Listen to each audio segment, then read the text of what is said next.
হৃদরোগে আক্রান্ত হয়ে হাসপাতালে ভর্তি তামিম ইকবাল। গুরুতর হার্ট অ্যাটাকে আক্রান্ত হয়েছিলেন সাবেক বাংলাদেশ অধিনায়ক। গাজীপুরে দ্রুততার সাথে তার হার্টে সফল রিং পরানো হয়েছে। সেখানে ছুটে গেছেন পরিবার এবং বিসিবি কর্মকর্তারা। ভিড় করেছেন ভক্ত সমর্থকরা। অবস্থার ভয়াবহতা বুঝে উঠতে কিছুটা সময় লেগেছে। হেলিকপ্টার উড়ে এসেছে বিকেএসপির মাঠে, কিন্তু যার জন্য সেই তামিম ইকবালকে নিতে পারেনি। ক্রিকেট মাঠ থেকে সাবেক বাংলাদেশ অধিনায়কের ঠাঁই হয়েছে হাসপাতালের বিছানায়। গাজীপুরের কেপিজে বিশেষায়িত হাসপাতালে চিকিৎসা চলছে খান সাহেবের। অথচ সুস্থ স্বাভাবিক মানুষের মতো সোমবার সকালে টস করতে নেমেছিলেন।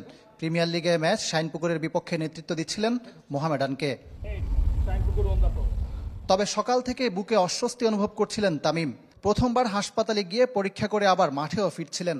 দ্বিতীয়বার অসুস্থতা ভয়াবহ আকার ধারণ করলেও হেলিকপ্টারে করে ঢাকায় নিয়ে আসা হয়নি, বরং তাৎক্ষণিক সিদ্ধান্তে আবারও কেপিজে বিশেষায়িত হাসপাতালে নিয়ে যাওয়া হয়। পুরো ঘটনার ব্যাখ্যা দিয়েছেন মোহামেডান সহকারী কোচ।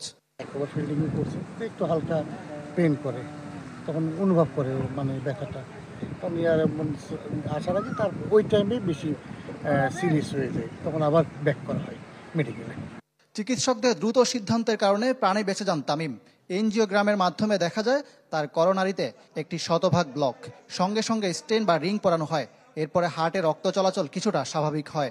আমাদের কোনো সময় ক্ষেপণ হয়নি। যেখানে যতটুকুন করার প্রয়োজন ছিল আল্লাহর রহমতে আমরা করতে পেরেছি।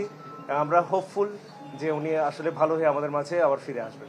ঢাকায় নিয়ে যাওয়াটা ব্যাপার না, কিন্তু ওই সময়টা যদি আমরা অ্যাটেন্ড করতে না পারতাম কি হতো আসলে বলা বড় মুশকিল।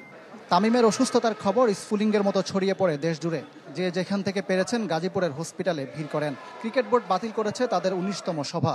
পরিবারের সদস্যরা ছাড়াও সভাপতি ফারুক আহমেদ সহ পরিচালক থেকে প্রধান নির্বাহী সবাই ছুটে গেছেন হাসপাতালে। বিসিবির পক্ষ থেকে হাসপাতাল কর্তৃপক্ষকে ধন্যবাদ দিয়েছেন মাহবুব আনাম। তামিম ইকবালের এই ক্রিটিক্যাল কন্ডিশনে ওনারা ওই ট্রিটমেন্টটা করেছেন।